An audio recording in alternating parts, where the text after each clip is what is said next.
Sketchy. Hi everybody, it's Josh. Welcome back to my iPad screen as I do some arts. I've been teasing for a few videos now that I was going to make a dedicated video about my coloring process, which you've observed in some of these other videos, but which I've attempted to very quickly describe. But I wanted to dedicate one whole episode to how and why I color the way I do. And so here is an existing drawing of El Fauno from Pan's Labyrinth, where I can exclusively talk about the coloring process, which is going to begin here in a moment. So I picked this because it's an interesting drawing, but also because stylistically it's pretty easy to just color it with a single color, as you'll see me doing in a moment, and then we can focus on technique and shading and those kind of things. So right away, all right, there I made a mistake, but now I'm adding a new layer, and I want you to see something right here.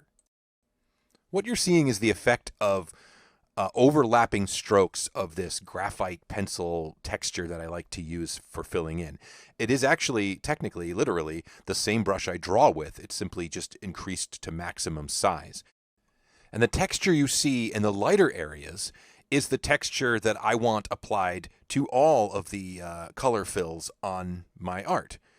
And the darker splotches that you see are the result of overlapping strokes. So in order to avoid that, when I color in the entire image, which I'm about to do here, I need to do it with the biggest brush possible and without lifting the pencil. So that's all technically one stroke to get the consistent texture throughout the entire piece. Now, of course, for more normal, complex images, there will be multiple colors, and then I'm just using multiple layers. But for each block of color, I'm using this technique of just a single stroke to fill with the texture.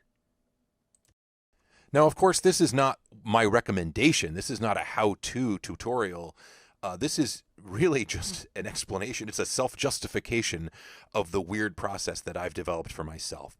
I have for years and years, digitally drawn comics and cartoons and just filled them in with the fill bucket or painted them. I'm not very good with digital painting, so usually I go for flat fills and I draw in a more cartoony style anyway. But when I started to evolve my art in recent years, I really discovered that I liked a softer, grayer style line art, and I wanted texture in my color. I messed around with halftones, that kind of old-fashioned comic book printing style, but I never found anything that didn't seem forced or look like a filter.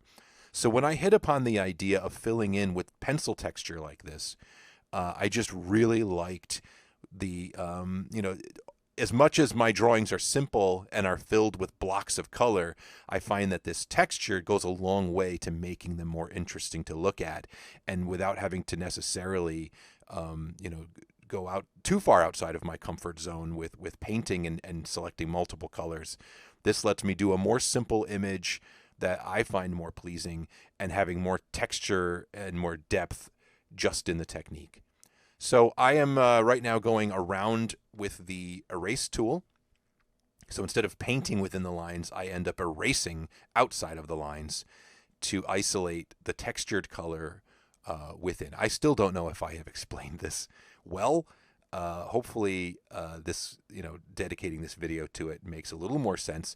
But beyond just how to fill in with this color, I am going to talk about the next stages, which I don't always do. If I'm tossing off a fan art or just a quick cartoon that I want to share online, I'll probably stop at this stage and just color it in, if I color it at all. I'm also really enamored with line drawings. You'll notice I post a lot of stuff that I've just drawn without coloring at all. It's only if I'm going to finish a piece or if it's a commission or I'm going to print it somewhere that I will go farther with the color. But in this case, I also wanted to, while I'm here talking about color, I wanted to do what I'm beginning now. I'm adding a new layer and a multiply layer, and then making it a clipping mask.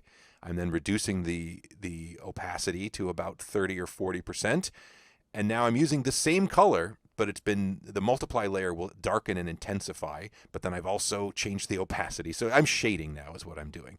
So this is how I shade. By making it a clipping mask, I can paint all over the image and it will never go outside of the established area of the color. So that's why you're not seeing anything spill out outside of the figure.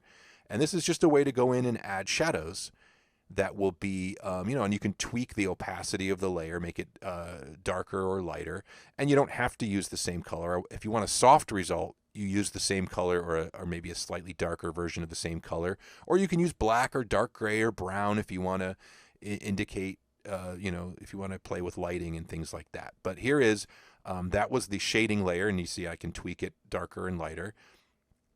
It's really handy because you don't have to select different colors. You can just do the shading and then you can tweak the layer to get different effects. Now I've added another layer with the add format. I don't know what you call those layer styles, an add style layer. And I'm using the color white to go back in. Again, it's decreased opacity, and I'm adding highlights. And this is going to add dimensionality. So between the textured color, the shaded areas, the shaded painted shadows, and then now some highlights, I think that goes a long way to creating a feeling of depth in the figure. Again, you can choose different colors. If it's a bright sunny subject, you can use yellow or something like that. But this is going to wrap it up. I think it's just about finished. And there's a colored picture of Fauno. Thank you so much. I'll see you next time. Bye.